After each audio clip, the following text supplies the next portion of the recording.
travelers along the path of the beam. I am known on this level of the tower as Jaime and Fuego, and if it please you, join me here for some palaver on Hell! Ooh, yes, y'all, to Stephen King, my favorite author, as you can see by that tower of books behind me. But yes, so bienvenidos, welcome to the horror show, and you can just call me Fuego for short if you are just stumbling upon this. I am well over 100 episodes into, boy, so much Sai King coverage. It's been nearly 2 years now. What a journey, what a wonderful group of people I've become acquainted with who are fellow CRs over the course of just all of this, and we are anxiously awaiting a big, ginormous status 2019 from the man that I so affectionately call El Rey, and that's because not only do we have this recently announced Creep Show series that is coming to Shudder that's going to be adapting stories by him, his son. I've also got part 2, or chapter 2 I should say, to be specific with the title, of, yes, the remake of It. Adult losers. That's going to be interesting. I'm holding my breath that it is as much fun as the original one, but a lot scarier and crazier and with higher stakes. But for me, my most anticipated King thing, besides whatever he decides to release book-wise, we have Elevation, which is a novella coming later this month, but my most anticipated King thing that we at least know for sure is coming out next year is none other than the remake of Pet Sematary. Now, the original Pet Sematary, directed by Mary Lambert, I think is one of the strongest adaptations of a King work that we have ever had. Next year, it's actually going to be seeing its 30th anniversary. It came out in 1989, and it scarred a lot of people, myself included, and I actually didn't even see it until I was like in my teens and stuff. I rented it from the video store. I'm up very late one night alone in my bedroom, and the Zelda stuff, it scarred me forever. Yes, it most certainly did.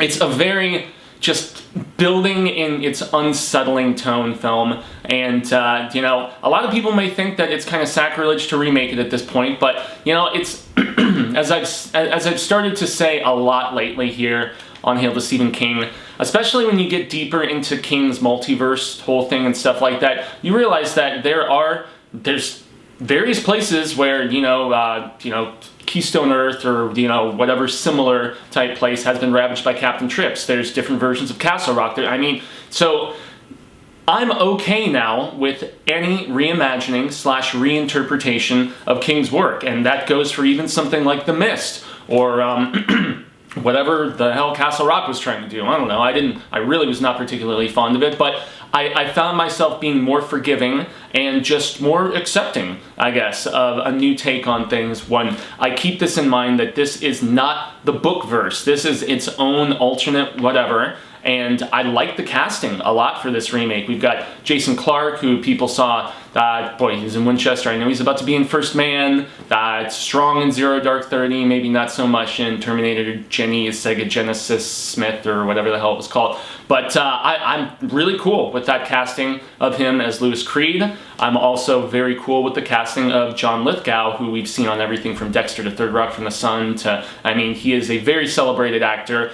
I know Fred Gwynne was beloved and gave an iconic performance that South Park has milked gloriously many times, but I'm cool with this casting. And yeah, I mean, even the lady playing the wife, I can't recall her name, Amy Seimetz, we saw her in Alien Covenant, and she's done some other things. I'm cool with her as Rachel, and both of the kids look good. We have a pair of twins that are playing Gage. We've got an engaging looking young actress doing Ellie, and then they are changing the race of you know, our running kid who gets smashed up, whose name is totally eluding me, and now I feel like an idiot for not having written that part down. But yeah, I'm totally cool with that too. I mean, let's get some diversity in there. I'm super down with that. That was the last bit of casting that was announced this week, and the reason this video is dropping today is because yesterday I had my new Entertainment Weekly come in to my mailbox. Yeah, I still buy magazines. I still buy physical media and stuff like that. I mean, as you can see by this big bookcase behind me, even though I have most of the King books on audiobook, I don't have any of them on readers because I will always read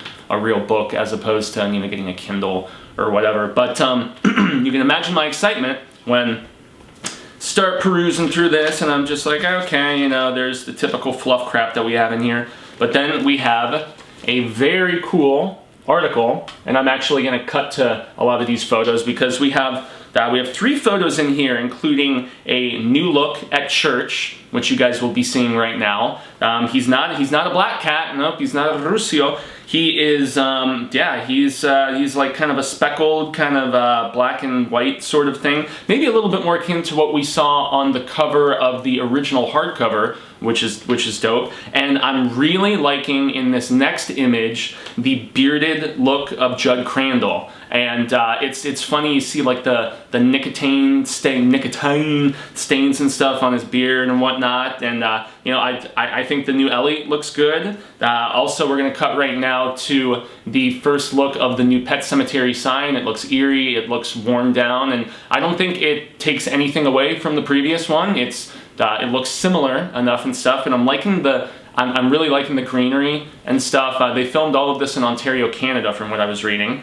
And now let's jump over and take a quick look at the Creed family just all sitting at the table. And so the look of Jason Clarke here is what I find especially intriguing yet slightly unsettling, because he's just kind of staring off into space, as you can see here. And I don't know, he looks already like a little bit disengaged, so I'm not sure if this is pre-Church death or post-Winston Churchill death. Has he already been, over the deadfall or whatever they call it, and has he already been to the Micmac grounds with Judd already? Or is he just gonna have that kind of despondence, like just lurking below the surface that you really hear about in the original book very heavily, because you have so much internal dialogue and stuff like that from him. But Ellie looks very much in this photo, where she's obviously telling the story and commanding the dinner table, she very much looks like I don't know, she seems to be, with that expression and with the hand motions and everything, epitomizing the way that I perceived her character from the book. And I thought the original actress in the first film was terrific. She did a very good job, very convincing, and she played up the scenes which were basically King writing as his daughter. Because one thing about this story to keep in mind is that the reason I think this is King's darkest story ever is because of the fact that it was his most personal story ever. It was essentially because he pulled most of this from personal experience. He was living next to a road. There was a real pet cemetery. His daughter's cat did in fact die. And he just basically went full fucking niner with it, man, and was like, what is the darkest possible scenario that could go down with me in this situation, like living next to this road? And he went for it. And he was obviously so disturbed by where his imagination went about, the demise of his own family and the downward spiral of madness and everything, that he was just like, I don't know if I can release this, man. And so he threw it in a drawer and he let it sit there, unlike the other drawer book, which was Blaze, which not so very good Bachman book. But this one, he had a book deal to fulfill with a prior publisher, before he had changed hands over to, I think he had gone to Viking by that time. So, so yeah, his wife is like, well, you got the drawer book, you can throw him the drawer book to complete, the contract and, seal the deal for that. And so, he took another look at it, and I've heard he did just a slight bit of revising, and then was just like, okay, let's go for it. Let's see what the response is. And I've stressed this many times, and anyone who has either read the book, which is phenomenal, by the way. Also, we had Michael C. Hall, I believe his name is, the guy who played Dexter. He did a terrific audiobook read that I checked out earlier this year when we were doing our Pet Sematary panel. If you want to see our extensive group discussion about Pet Sematary, you can jump back and check it out here on the Horror Show. I will make sure to link it at the end of the video, so if anybody wants to hear my thoughts, Dirk's thoughts, Cecil's, and it was a fun discussion. It's a bummer that we didn't get to actually do it at the Comic-Con like originally planned, because there was a bomb scare and our panel was canceled, so we ended up just having to do it at the Horror Show studios, which is fine. I feel like we still covered all the bases, and it's a really cool group discussion, seeing the various perspectives on it and stuff like that. But yeah, as I meander here,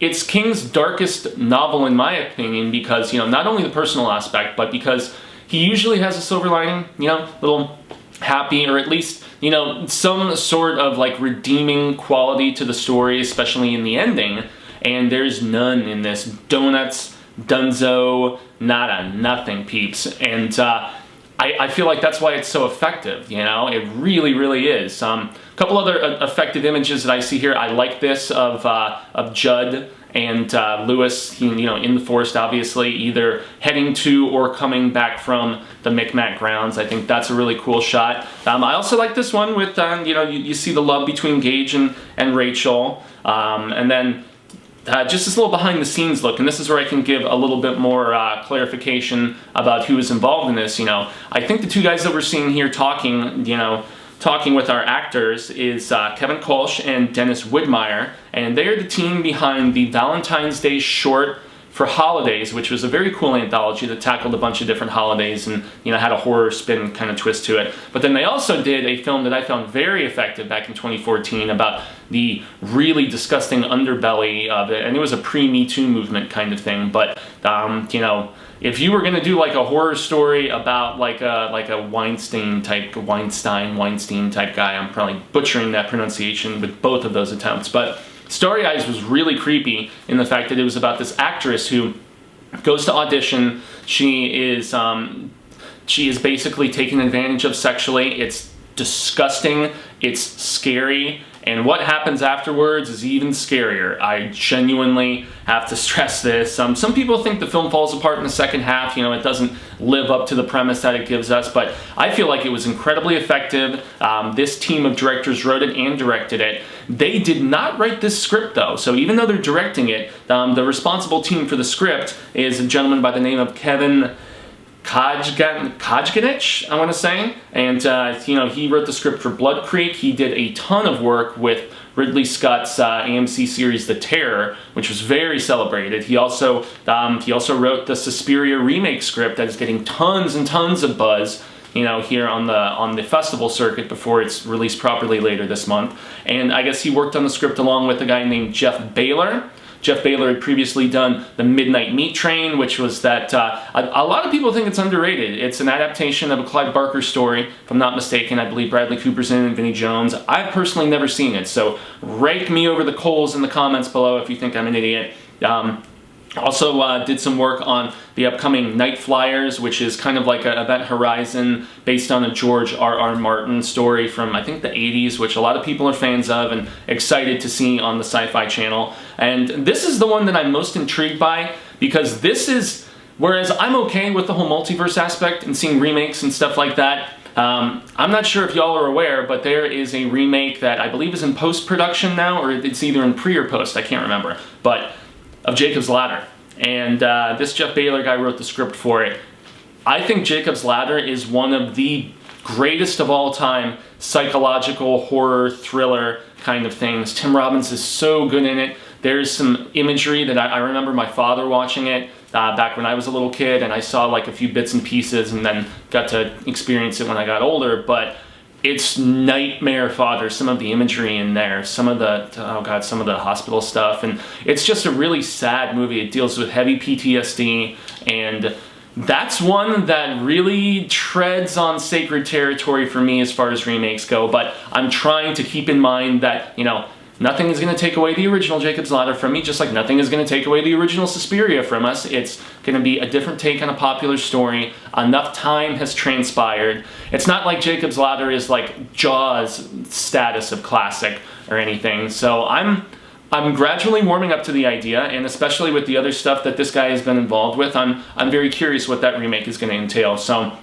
I don't know if Jeff or David worked on the script together, or if one did a first draft or second or whatever, and then the other one came on to polish, but they're the two that are listed on IMDb, and so they're yeah, definitely an intriguing team of people behind the scenes to accompany amazing source material by King, along with you know, the fact that we have the whole King-a-sance going on. So I really hope they don't F this up, but with the talent in front of the camera and behind it, I don't think that's going to happen. And from these photos, I think this first look looks great. And the poster that they just dropped this morning, ahead of the trailer, which is coming tomorrow morning at 6 a.m. Pacific Standard, 9 a.m. Eastern Standard, which Cecil and I are gonna wake our butts up very, very early to cover this, and we're gonna do a Skype call, and we're gonna just get it out as soon as possible. Not just because we want to get the views, which obviously we do, and we want that attention because that's what helps our channel to grow. That's what helps us to,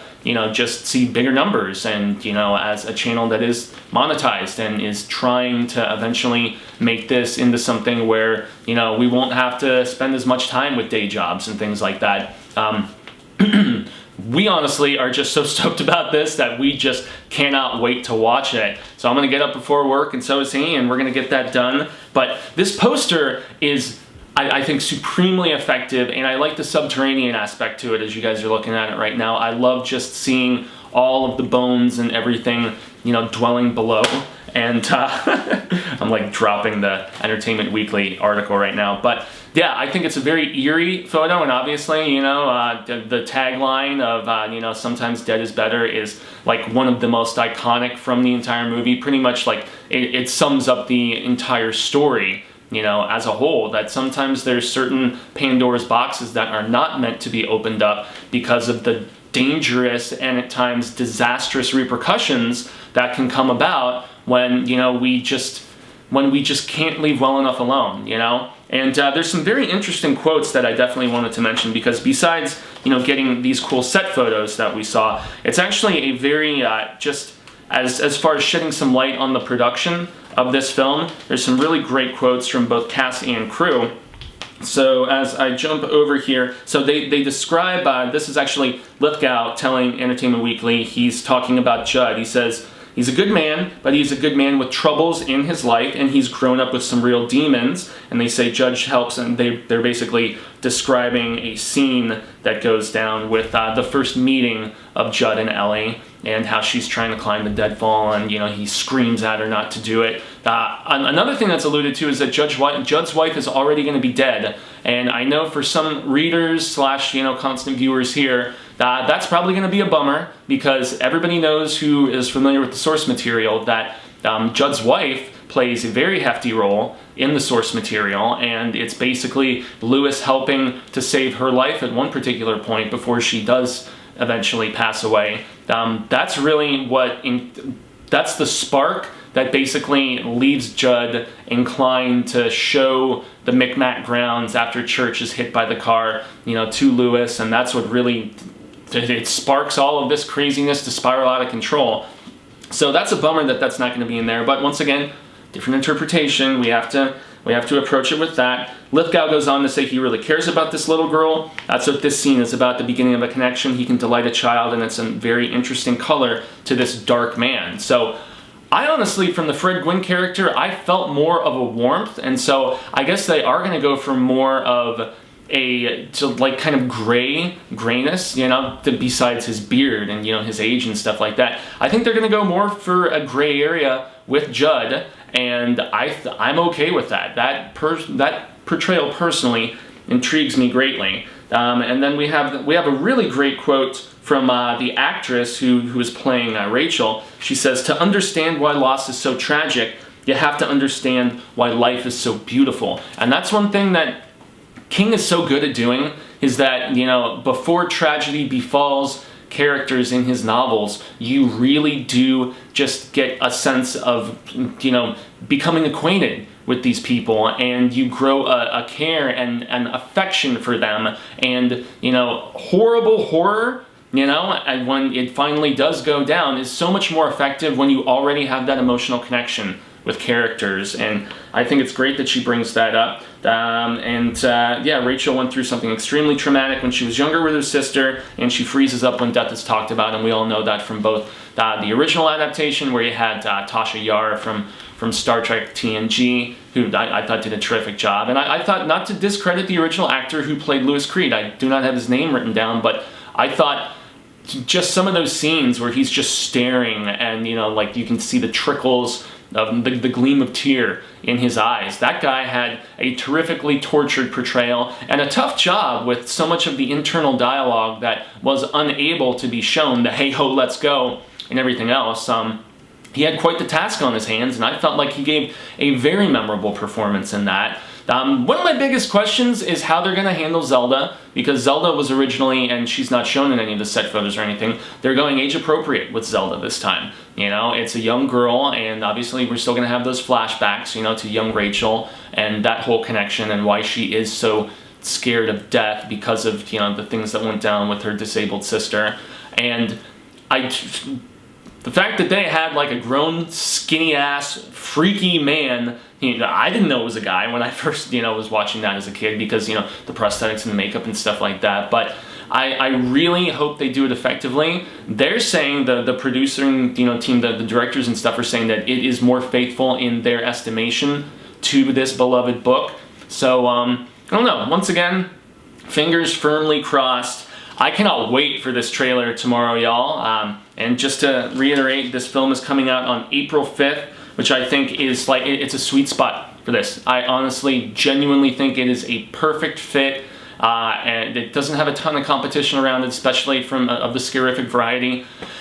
And yeah, I think for the fact that it's up there in a lot of ways, like up there, man. In a lot of ways, there's the holy trinity of King for me. Now, I know some people may disagree and want to throw The Shining in there, or maybe possibly Salem's Lot, but the holy trinity of King for me is The Stand, you know, It, obviously, and then this, Pet Sematary. That's my three favorites, always have been my three favorites, unless, I don't know, something crazy comes out of left field. King is still making very strong stuff. The Outsider is terrific. I love 2/3 of the Mr. Mercedes trilogy. Revival is one of his best books ever, in my top 10, but I don't know if anything's ever going to supplant these big three, and Pet Sematary being the most effed up, I don't know if you can ever top that, personally, especially with just, you know, the genuine care and stuff that you actually get, you know, with the family, which makes all of the terrible stuff that hits, you know, later on, so much more effective, as I've mentioned. And so, yeah, you will be able to see our trailer reaction very, very soon. This issue, I should say, of Entertainment Weekly. Apparently, it's got some Outlander guy on the front. He's got the whole Gingy thing going on. Baby blues, like me. I am not a Gingy, though. I'm a daywalker, just to clarify, everybody. But yeah, I'm stoked for this trailer, and I'm stoked to hear all of your thoughts. You know, once you've seen the trailer or once you've watched this video, let me know what you think about this upcoming adaptation. Let me know what you thought of Starry Eyes or even Valentine's Day, some of the previous stuff that has been done by this directing team that is behind this film, that for me is my most anticipated Stephen King thing of the entire year. God, I cannot wait. April cannot come quick enough. Now, I also must mention that next month in November is the anniversary, the 35th anniversary of the 1983 release of the Pet Sematary novel. And so, besides the fact that we already did the panel earlier this year, we are going to do separate reviews, myself and Cecil, and maybe we'll have some guests on there. We're going to do reviews of the novel, which I actually plan to reread next month. That will probably be the Hail to Stephen King read-along for next month, will be Pet Sematary, because, and I just reread it earlier this year, but it's a quick read, you know, it's not too bad. I think it's one all of you could breeze through very quickly. It's fast-paced, and it gets brutal quick, and it's just, gosh, it is so good. I love Pet Sematary. It's the only Stephen King novel that I have 3 different versions of. I've got on the bottom shelf that y'all can't see, the anniversary edition that was done by, I'm trying to look, PS Publishing? Yeah. PS Publishing, and then I also have the paperback edition, because the paperback has a new introduction from Cy King, where he gives a ton of interesting insight into just the behind-the-scenes process of the book, and its troubled publication history and stuff like that, so that's great. And then obviously, up there on the main shelf, I've got the original hardcover, and it's a first, and God, I'm just so happy to have that, and I urge all of you to go seek it out. If you haven't read Pet Sematary or watched the movie, I highly recommend both. But like I said, we're going to be doing reviews of both the novel again, and Cecil actually did do the novel. I think he did the audiobook, if I recall correctly, and the different voices that Dexter does, man, he's terrific reading that book. I got to give mad props to him. And the film, once again, I actually really like the film. Hell, I even kind of like Pet Sematary too, the silly film that forgot the face of its father, but still, you know, wasn't that bad. I have a retro review of that here on the channel as well. So, now the one thing that I actually have to do very quickly is I got a package from a buddy of mine who's been a Hail to Stephen King person for quite a while now, and his name is Nick Oakes. And I actually have to run and grab something to slice this open with because he sent me a package and I can't wait to see what it is. So give me just a sec. And I'm back. So let's see what this is all about from the fellow music lover, fellow Sai King lover.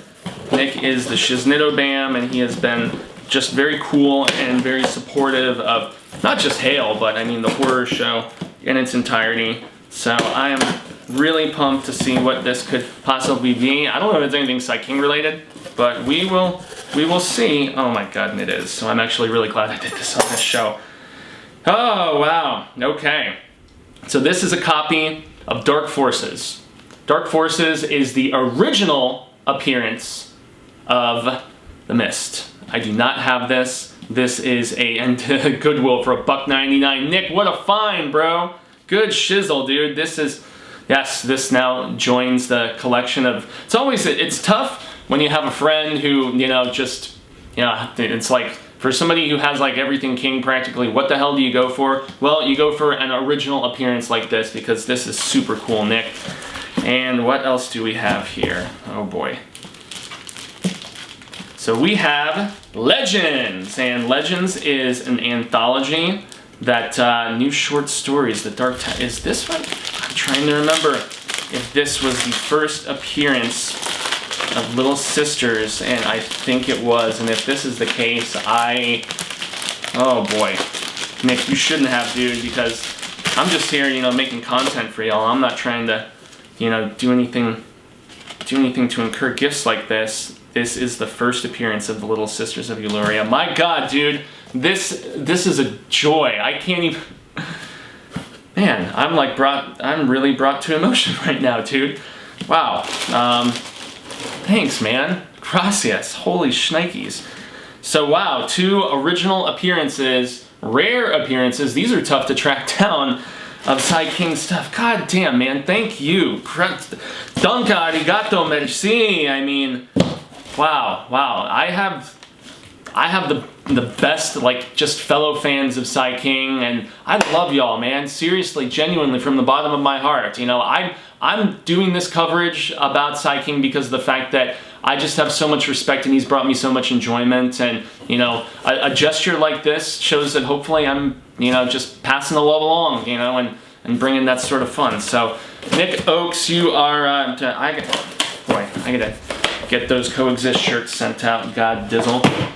Wow. So first appearance of The Mist and first appearance of the Little Sisters of the Eluria, which is, man, it's one of my favorite Dark Tower stories. I absolutely adore it. Marvel did a fantastic adaptation of it. So that was a big unexpected development here in the latest episode of Hail to Stephen King. So obviously I got to extend a grande gracias to Nick Oakes and to everybody tuning into this. Man, I'm all overcome with emotion now. Jeez, I'm crimble.